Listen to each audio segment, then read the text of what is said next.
Discussing Dyslexia with Caitlin and Dawn Coker. Hi, I'm Caitlin Coker with my mother, Dawn Coker. and we are creating this page called Discussing Dyslexia. This whole page is all about kind of creating awareness and sharing our side of growing up with dyslexia. So I was diagnosed with dyslexia at a very young age, and I have grown up from elementary, middle school, high school, even through college, and now I'm trying to get a job. So I thought it'd be really fun to share my side and my family's side of our ventures, our journeys, our tips, tricks, and kind of just be a big support unit for anyone else growing up with a a disability that affects 1 in 5 people. So, Mom, you want to introduce yourself? I'm Dawn Coker, and I'm Caitlin's mom. And we've been asked many times to kind of talk about our experiences with dyslexia. I don't know, I'm not an expert in dyslexia, but over the course of the, let's see, diagnosed at age 7, so 13, 14 years of having Caitlin go through school and dealing with all of the issues that come up with dyslexia, and doing some of the research. I feel like I have a lot of information that I can share with other parents and possibly children so that they can learn to grow up and be successful despite dealing with the challenges of having dyslexia. So yeah, that's kind of why we wanted to get together and start doing this. All right. So, just some get to know yous is like why are we doing this? First off, to create awareness, but why else? I think it's a good opportunity for us to kind of talk on a practical level and not just a scientific level about dyslexia, and kind of talk about some real world experiences and things that we've experienced, that I've experienced as a parent, some of the things that have helped me help you, and that hopefully that'll help somebody else. And I think you have a lot of experiences that you can share with other people that can help them figure out how to navigate the world of dyslexia. Yeah, I think we're seeing a big spurt of awareness right now and a big spurt of, you know, the statistics. And I think this is a real big push to be like a big platform where even other people can share their experiences. So this isn't just going to be me and my mother. I'm hoping to get a good interaction and even like share other people's stories and kind of create a Facebook or YouTube community. I think it's necessary right now. It used to be that, well, first of all, like I first heard about dyslexia when I was in college. I took a physiological psychology class. I was a psychology major, and I took that over summer, trying to catch up with some credit hours. And I'm really glad I took that class. It wasn't a really popular course in the psychology department, and it was really focused on physiological reasons for mental health issues. And at the time, dyslexia was discussed very briefly, because they were talking about the actual way that it being an actual physical difference, the dyslexic brain being differently made up than the quote normal brain. So that's where I first even heard the word dyslexia, and I was fascinated by it, kind of remembered it. And then it wasn't until you started having some issues in kindergarten that I remembered some of that information that came up, and started doing a lot of research on it to try to figure out a little bit more about what it was. And it was floored to learn that 1 in 5 people are dyslexic, yet there's not a lot of conversation about it. And up until just recently, dyslexia was lumped into just a general learning disability. It wasn't even separated and have its own name. When kids would be um, diagnosed, it wasn't diagnosed with dyslexia. They were just diagnosed with a learning disability. It's only been recently that, that there's been legislation passed that has actually pulled dyslexia out of the non-specific learning disabilities and created its own specific category, because there's very specific remediation and intervention that needs to happen for dyslexics to um, have an opportunity to be successful. And the other problem is teachers, because it wasn't talked about in their education as they learn to be teachers. A lot of teachers don't even know what dyslexia is, or don't even know that 1 in 5 kids in their classroom is dyslexic, and how to even approach that or deal with it. And so I think and since dyslexia is primarily affects your academics, it really needs to be something that's discussed and talked about and teachers learn about. Yeah. I think agree. And we'll get onto this. We're going to, talk about this later. So I think that it's a perfect segue into the next point. Like, what's to come? What are the next videos going to look like? And I know we have the next one coming up is going to be, my diagnosis, and kind of lumped into elementary school, but we really want to break that down and go diagnosis, elementary school. In another video, we'll talk about middle school. In another video, we're going to talk about high school. We're even going to try to touch on college. And then even just, we're going to try to do some other things on this page, just to do like tips and tricks, things like that. Anything else that's yet to come? I think we'll be talking a lot about advocacy, because I think that's really important point, is parents being advocates, as well as teaching children with dyslexia to be their own advocates.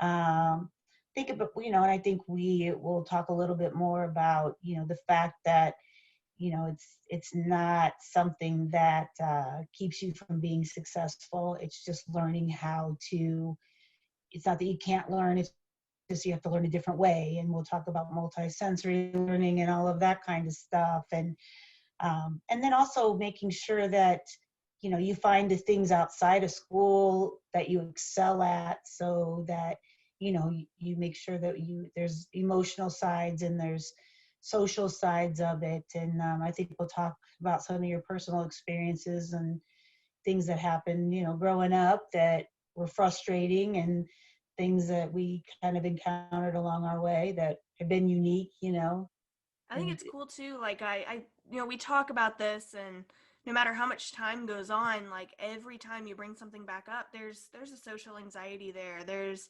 school related anxiety. So I'm excited. Disclaimer that I will be as real in the experiences as they happen, but I think too, a great thing to touch on is finding that thing that makes you excel, that makes you, gives you that drive, because that's why we're on Zoom today. So we're on Zoom today because I'm in Nashville and my mom is in Peoria, Illinois, and just having a great time getting to see each other on a weekly basis through Mm-hmm. this and be able to put this out there for you. I again went to college out of state and am trying to get a job out of state. So, Well, I think but I it's did going to that be through finding something that drove me, and that really made school exciting, because then it got me somewhere. Mm-hmm. Exactly. And I think it's going to be good for us to sit down and just talk about it, because I think there's going to be probably things that have occurred throughout, your experiences that maybe I wasn't even aware of, and maybe some things that you didn't realize I was doing in the background. And I think we'll be able to kind of, relive those a little bit. I'm sure there'll be some laughs and some, um, maybe some tears. But I think the main goal is basically just talking about our experiences, so that, children and families that have children who are dyslexic, which again, 1 in 5, or maybe we'll have somebody on here that doesn't even their child's struggling in school but can't figure out why, and maybe by us talking about it, maybe it'd be an opportunity for them to maybe see if it's what's happening with their child, and get them the help they need, because it is really, dyslexia, you can figure out how to work with dyslexia, and it's, I've often said that if everybody would just teach reading the way that they teach dyslexics reading, then dyslexia probably wouldn't be an issue, because the method for teaching dyslexics, which we'll talk about, later on, because we'll talk about the tutoring center that you went to help you out, which is one of the reasons why we got involved in this. We've been asked many times to kind of talk about our experiences, and we've really tried over the course of the years, you growing up, me being involved with them, to try to create some awareness. So we were fortunate enough to have, the Peoria Tazewell Dyslexia Awareness Network be in our community and provided services, and that really, I think, was a blessing. On top of that, having a teacher that was willing to listen to us and understand that there were problems, and help us get the testing and resources we needed. We'll talk about all of that as we go through it, but if having these conversations can help other families, then that's what we're trying to do, I think, in the end, is just kind of, again, create some awareness. So yeah, I think that answers the why now perfectly. Like I started being a public speaker and an advocate for dyslexia at a very young age. Probably because I was diagnosed young, but I remember sitting at different dinners and banquets and just talking about my journey, and everyone said, you got to do this. You and your mom just have a way of speaking about it and being real about it. And I think it's because we just have conversations about it. We're not afraid to sit there and say, hey, like, I'm different, you're different. This is I think what worked for us. This well, I is what think sucked. Sorry, go ahead. early on we just accepted that, I think we realized early on that this is a lifelong condition. It doesn't go away. Yeah. And it also is related to somebody having a high IQ. So we also know that a dyslexic child is very intelligent. So it's a matter of just trying to figure out what works, and not everything what worked for you may not work for somebody else. But I think by talking about some of the ways that we approached the whole situation, and some of the things that worked for us may or may not help people going forward. I think the one thing you realized early on, and you would tell people all the time, is just the way God made me, and I'm just, you just gotta figure it out, and you gotta figure out how to live with it. You gotta figure out how to, there's a lot of strengths. Dyslexic people have a lot of strengths. Some of the smartest, most intelligent people, some of the most successful people in the world are dyslexic. So, I mean, it's, I always tell people to have one celebrity that they can like throw down at any time that has dyslexia, and that's like your cool card.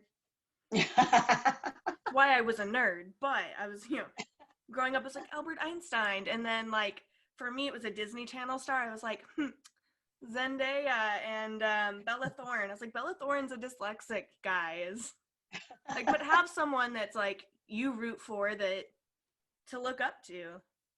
right, Yeah, right. if And I was like, oh, Bella Thorne was a dancer, I can dance. Bella Thorne can sing, I can sing. It's like, and she's dyslexic. and I think there's a lot of dyslexics in, all walks of life, and you listen to some of these people who were maybe diagnosed later in life, didn't know what it was, because years ago, I mean, people my age, they didn't know what dyslexia was. They thought they were dumb, and quite the opposite. I mean, I think of Henry Winkler all the time, the Fonz. I mean, you might not, I mean, I know you know him because you know of his books that he's written, Yes. but I mean, most kids are probably not going to know who I'm talking about, but, I mean, he speaks very candidly about, feeling stupid, feeling dumb, and And you it's didn't know an why. insecurity thing. Like I still to this day hate feeling stupid and feeling dumb. Like there's things that never go away. Like I think Mhm. one of my favorite quotes growing up was like everyone, grandma, my mom, everyone was like, it's never going to go away. You learn how to live with it. You learn how to not make it affect you. And then another one was like, you can't let it hold you back. Like it's gonna constantly be there. And for me, like humor was a big thing. Like if I can Mhm. laugh at the fact that if you know me really well, you can read the text I send. Right? Like Yep. very few people are like, oh, I know exactly what Caitlin's saying in this text. Like we can laugh at that now, you know? And I But think, like I said, I think there are things that come from just experiences. I mean, we always knew school was always going to be harder. We just accepted that fact. I mean, it was always going to be a challenge.